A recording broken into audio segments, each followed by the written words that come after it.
Birthday होते हैं ना, एक मेरे फादर का होता है और मेरा बेटा बेटी का ट्विंस है, वो दोनों का होता है। तो तीन। बेटा ये बैठा हुआ, अब बेटा ये बैठा है, मेरी बेटी की मैरिज हो चुकी है। हाँ, वो तो लुधियाना में। नहीं, जलंधर। एक कनाडा है, एक जलंधर है। अच्छा।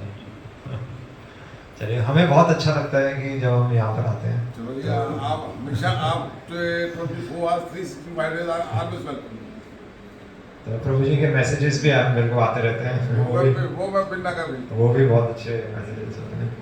मतलब कुछ चीज़ें हैं जो कि मतलब भगवान का वास्तव में ऐसे ही स्वागत होता है कि जहाँ जाने का मतलब कथामृतम तप्त जीवनम, कि भगवान की कथा अमृत तभी है जब हमारे जीवन में कोई तपस्या होती है। और तो एक्चुअली गोपियाँ ही गा रही हैं कि आपकी कथा तो एक्चुअली इस संसार में जो पीड़ित लोग हैं तो उनके लिए अमृत का काम करती है। और वो कथा बल्कि चैतन्य चरितामृत में चैतन्य महाप्रभु की लीला में, जो कि 500 वर्ष पूर्व आए थे, राधा कृष्ण के समृत अवतार जो थे, तो उस लीला में भी राजा जो उस समय के जो राजा थे, उड़ीसा के राजा प्रतापरुद्र, तो वो चैतन्य महाप्रभु जो कि एक सन्यासी थे उस समय, तो उनसे भेंट करना चाहते थे। पर चैतन्य महाप्रभु को जब ये पता चला कि एक राजा मुझसे भेंट करना चाहता है, तो उन्होंने मिलने से मना कर दिया। उन्होंने कहा कि एक सन्यासी को राजा से कोई काम नहीं है, कोई काम नहीं होना चाहिए, क्योंकि एक सन्यासी दूसरों को शिक्षा देता है। और तो हालांकि सभी भक्त कह रहे थे कि राजा प्रतापरुद्र बहुत बड़ा भक्त है और आप उनसे जरूर, मतलब वो आपसे मिलना, वो आपके दर्शन का अभिलाषी है। फिर भी चैतन्य महाप्रभु क्योंकि एक सन्यास आश्रम में थे, सन्यास आश्रम यानी कि जिसने जो भगवान के सबसे करीब है, सन्यास, तो जो भगवान के सबसे करीब होता है वो संसार के कल्मश से ऊपर होता है। और संसार का कल्मश क्या है? चैतन्य महाप्रभु ने दिखाया कि संसार का कल्मश क्या है। संसार का कल्मश क्या है? धनम जन्म सुंदरी, है ना। जैसे चैतन्य महाप्रभु शास्त्रकों में यही करे, ना धनम ना जन्म ना सुंदरिम कवितम व जगतीश काम है। मुझे संसार में ना धन चाहिए, ना धनम ना जन्म, अच्छे कुल में जन्म भी नहीं चाहिए, क्योंकि अच्छे कुल में जन्म लेकर आमतौर पर व्यक्ति भगवान का इस तरह स्वागत नहीं कर पाता। जैसे हम इंद्र गोवर्धन लीला में भी देखते हैं कि इंद्र भी भ्रमित हो गया था। तो ना धनम ना जन्म ना सुंदरिम, कोई सुंदर स्त्री की भी कामना नहीं है। कविता वाह, मुझे कोई बहुत ज्यादा बुद्धिमान, कोई विद्वान भी नहीं बनना। ना धनम ना जन्म ना सुंदरिम कविता वाह जगतीश काम है। क्योंकि इस संसार के ये कल्मश, हमें कुंती महारानी भी यही कह रही है कि क्या है, चार चीजें क्या कह रही है कुंती महारानी? जन्म ऐश्वर्य श्रुति, जन्म ऐश्वर्य शुदा श्री एदमान मदह पमान, ये व्यक्ति को पागल कर देते हैं। अच्छे कुल में जन्म होना, ऐश्वर्यवान होना, जन्म ऐश्वर्य शुद्ध बहुत ज्यादा बुद्धिमान होना, और श्री बहुत ज्यादा सुंदर होना, ये चारों चीजें संसार में व्यक्ति को पागल बना देती है। एदमान मदह पमान, एक व्यक्ति को। तो राजा प्रतापरुद्र एक सोसाइटी में, एक समाज में एक ऐसे पोजीशन पे थे कि चैतन्य महाप्रभु ने क्षण भर के लिए भी उनसे संग करने से मना कर दिया। हालांकि वो भगवान के भक्ति थे, ये दिखाने के लिए कि इन चीजों के संपर्क में आने से हमारे अंदर एक कल्मश आ सकता है। हालांकि उनको तो कोई फर्क नहीं पड़ता। पर जब राजा प्रतापरुद्र एक साधारण वस्त्रों में जब चैतन्य महाप्रभु के पास, मतलब जब भक्तों ने बताया कि महाप्रभु से मिलने का क्या तरीका है, तो उन्होंने बोला आप साधारण वस्त्रों में जाइए, आप राजा के वेश में जाइए, और उन्हें ये मत बताइएगा कि आप राजा हैं, और वहां पर जाकर आप उनको गोपी गीत सुनाइए। तब कथामृतम तप्त जीवनम, आगे क्या है? कबीर भीड़तम कल्मशापहम, कि कि बड़े बड़े विद्वान भी एक्चुअली यही चीजें डिस्कस कर रहे हैं कि गोपियों ने कि एक्चुअली गोपियां भगवान, गोपी गीत भी गोपी गीत क्यों है? गोपी गीत कोई सॉन्ग नहीं है जो हम भगवान को सुना रहे हैं। गोपी गीत क्या है?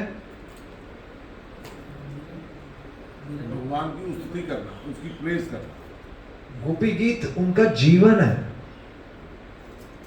जैसे राजा प्रतापरुद्र एक साधारण वस्त्रों में चैतन्य महाप्रभु के पास आए और झुके उनके सामने, एक सन्यासी के आगे राजा भी झुकता है। तो ये जो जीवन है इस संसार में, आप देखिए सबके घर ऐश्वर्यवान है, पर कोई भगवान के लिए वो प्रयास नहीं करता। पर जो व्यक्ति अपने घर से निकलकर बाहर साथ में, बल्कि आज हमारे साथ में मैं नोट ही कर रहा था, तो जिनके घर से हमने मंगल आरती स्टार्ट की, कौन? मैं जानता नहीं उनको। संजीव जी प्रभु। हाँ, संजीव नहीं प्रभु जी, संजीव जी। तो पूरा रास्ता वो हमारे साथ चलते रहे और उन्होंने भगवान के लिए चिंता की। उन्होंने मतलब खुद, मैं देख रहा था, मतलब आमतौर पे यूजुअली कोई साथ में चलता नहीं है, यूजुअली सब अपने घर में वेलकम करते हैं और फिर बैठ जाते हैं। पर उन्होंने कोई कसर नहीं छोड़ी कि कोई घर ना भूले। मतलब देख कर मैं वास्तव में मतलब ये नजर आया कि भगवान की भक्ति मतलब कुछ है, वो चीज है। क्योंकि भगवान की भक्ति तभी शुरू होती है जब हम घर से बाहर निकलते हैं। इसलिए संकीर्तन आंदोलन है। संकीर्तन आंदोलन इसलिए घर में नहीं है, घर के बाहर है। क्योंकि घर में हम अपने कृपा के लिए प्रयास कर रहे हैं, पर जब हम सड़क पर निकलते हैं तो हम दूसरों को बांटने के लिए प्रयास कर रहे हैं, और भक्ति मतलब देना। तो राजा प्रतापरुद्र भी अपने आसन से उतरे, सन्यासी के आगे झुके, और जब वो तब गोपी गीत सुना रहे हैं। गोपियों ने भी क्या किया? गोपियों ने भी एक्चुअली अपना, तो गोपियों के पास तो कोई ऐश्वर्य नहीं था, तो गोपियों ने क्या छोड़ा? गोपियां तो कोई विद्वान भी नहीं थी, कोई धन भी नहीं था उनके पास, कोई अच्छे कुल में भी ऐसा कुछ बहुत बड़ा कुल में जन्मी नहीं थी। तो गोपियों ने ऐसा क्या कर दिया जिसको सुनकर चैतन्य महाप्रभु ने राजा प्रतापरुद्र को गले से लगा दिया, जिसको मिलने से भगवान को तो पता ही है, वो चैतन्य महाप्रभु स्वयं साक्षात राधा कृष्ण के सम्मिलित अवतार थे। उनको पता ही था कि राजा साधारण वेश में आया है मुझसे मिलने। पर ये जैसे ही उन्होंने गोपी गीत सुना तो उन्होंने राजा को गले से लगा दिया। तो ऐसा क्या था? गोपियों ने ऐसा क्या भगवान को दिया जिससे भगवान ने राजा को गले से लगा दिया? क्या दिया गोपियों ने? बताओ। आप तो पढ़ते रहते हो, क्या दिया? बताओ श्रीनाथ। मान सम्मान, मान सम्मान छोड़ दिया। दूसरे शब्दों में अपने आप को समर्पित कर दिया, प्रभु की तरह समर्पित कर दिया। एक्चुअली हाँ, आत्मसमर्पण एग्जैक्ट वर्ड बताना पड़ेगा तब। लज्जा। हाँ, लज्जा, लज्जा वर्ड आता है। गोपियों ने सारे धर्म त्याग कर अपने घर से बाहर निकले रात के 12 बजे। तो जब भगवान की बांसुरी बजे, जब भगवान का कीर्तन हो, तो उस समय लज्जा भी छोड़ देनी चाहिए। और बल्कि उनको ये भी पता था कि हो सकता है हम वापस हमें स्वीकार ना किया जाए। तो भगवान ने जब ये देखा कि इन्होंने मेरे लिए लज्जा भी छोड़ दी, क्योंकि एक स्त्री के पास सबसे बड़ा आभूषण क्या होता है?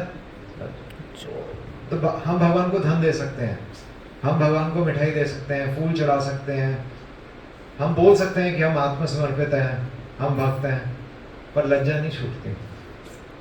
लज्जा तो हर व्यक्ति संभाल कर रखता है, पर गोपियों ने फिर वो लज्जा भी भगवान को समर्पित कर दी। इसको बोलते हैं आत्मसमर्पण। तो ये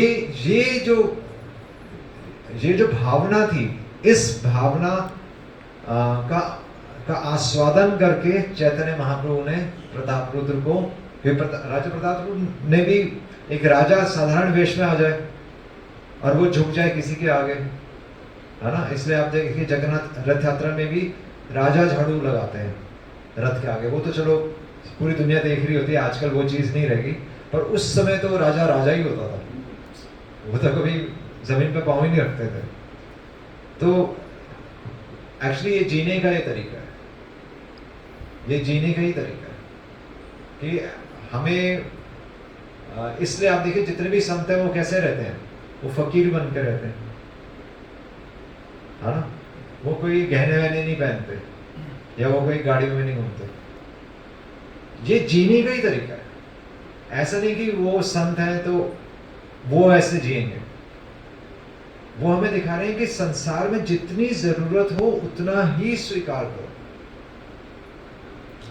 और बाकी सब एक्चुअली भगवान का ही है। इसलिए हम सोसाइटी में देखते हैं ना, हैव्स एंड हैव नॉट्स। तो हैव नॉट्स क्यों है? हैव नॉट्स क्यों है? हैव नॉट मतलब हिंदी में बताएंगे, कुछ लोगों के पास है और कुछ लोगों के पास नहीं है। और कुछ लोगों के पास क्यों नहीं है? कर्म तो है, चलो वैसे तो है, वो भी सारी चीजें काम करती हैं, कर्म तो है, क्योंकि पिछले जन्म में उन्होंने संग्रह किया था। इंद्र थे वो, पर उन्होंने अपना रोल, इसलिए राजा, एक्चुअली राजा, हमें लगता है कि राजा राजा है, पर राजा कैसे जीता है? राजा अपनी प्रजा के लिए जीता है। इसलिए प्रजा कौन है? प्रजा मतलब उनकी संतान ही मानी जाती है। तो इस तरीके से राजा जीता है कि पूरी प्रजा उनकी संतान, तब वो राजा वास्तव में धर्म का पालन कर रहा है। और ये दिशा दिखाने वाला कौन है? एक सन्यासी।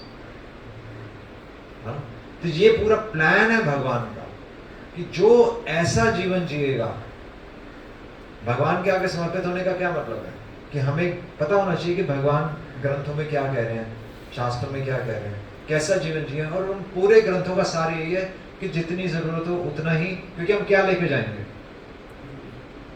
सारा यही छोड़ के जाएंगे। पर हम सारा किसके लिए छोड़ के जाएंगे? अपने परिवार वालों के लिए। वो फंस गए फिर। सब यही कहते हैं हम क्या लेके जाएंगे, पर संग्रह क्यों कर रहे हैं? परिवार वालों के लिए। तो वो तो स्वार्थ है। वही चीज अगर हम पूरी दुनिया में शिक्षा देने में लगा दें तो वो भगवान का काम, वो वास्तव में मंदिर का ये काम है, गुरुद्वारे का यही काम है। इसलिए आप देखिए गुरुद्वारे में हमेशा गुरबानी पढ़ी जाती है, हमेशा, मतलब पूरी वर्शिप भी होती है, क्योंकि जीवन जीने का ही तरीका है वो। वहां पर गुरु नानक देव जी यही तो कह रहे हैं कि एक्चुअली पूरा गगन तो तारे भगवान की आरती कर रहे हैं, यही तो आ रहा है। तो वो ये नहीं कह रहे कि आप मंदिर में एक जगह भगवान है, वो कह रहे भगवान तो सब जगह है, वो सारी जगह देख रहे हैं। ऐसा नहीं कि फैक्ट्री में है ये यहाँ पर है, नहीं, हम जो जैसे जो चल रहे हैं, हम किसी से जब बात कर रहे हैं या हम कोई बिजनेस भी कर रहे हैं, उसमें भी भगवान साक्षात है वहाँ, और भगवान देख रहे हैं कि हम धर्म का पालन कर रहे हैं नहीं कर रहे। और धर्म एक ही है कि जितनी जरूरत हो उतना स्वीकार करो और आप आगे बढ़ जाओ। इसलिए गुरु नानक देव जी ने बोला सब तेरा, सब तेरा। सिंपल शिक्षा है पर फॉलो करना बड़ा मुश्किल है। जेब में हम संग्रह थोड़ा करने लग जाते हैं। तो ये हमारा जीवन ऐसा अगर जीवन हो तो भगवान साक्षात भक्त को, उसको अपना भक्त मानते हैं और उसको फिर गले से लगाते हैं। बल्कि केवट की स्टोरी आती है, जब केवट ने भगवान राम को नदी पार करवाई तो भगवान राम ने सीता मैया से अंगूठी, सोने की अंगूठी लेकर उनको देना चाहा कि ये लो तुम्हारा मेहनताना। तो केवट ने बोला कि अगर मैंने आपसे अपना मेहनताना ले लिया तो जो ऋण चढ़ा है वो ऋण उतर जाएगा। तो फिर तो मैं चाहता हूं कि वो ऋण बना रहे, ताकि जब मैं आपके धाम आऊं तो आप मुझे पहचान लें। तो इसलिए भक्त कभी भी अपना वेतन मेहनताना नहीं मांगता, इसलिए वो फकीर बनकर रहता है, क्योंकि उसे पता है कि भगवान रेडी हो जाएंगे तो भगवान एक्चुअली तब हमें अपने धाम में बुलाएंगे, क्योंकि ऐसे ही तो जीवन हमें जीना है। तो ये सारे शास्त्रों का यही सार है, सारे संतों का यही मत है, वो हमें अपने जीवन में 100% तो नहीं हो सकता पर कुछ हमें ज़रूर कर सकते हैं और यही बच्चों को यही शिक्षा देनी है। हरे कृष्णा कृष्णा कृष्णा हरे हरे, हरे राम राम राम हरे हरे। श्रील प्रभुपाद की।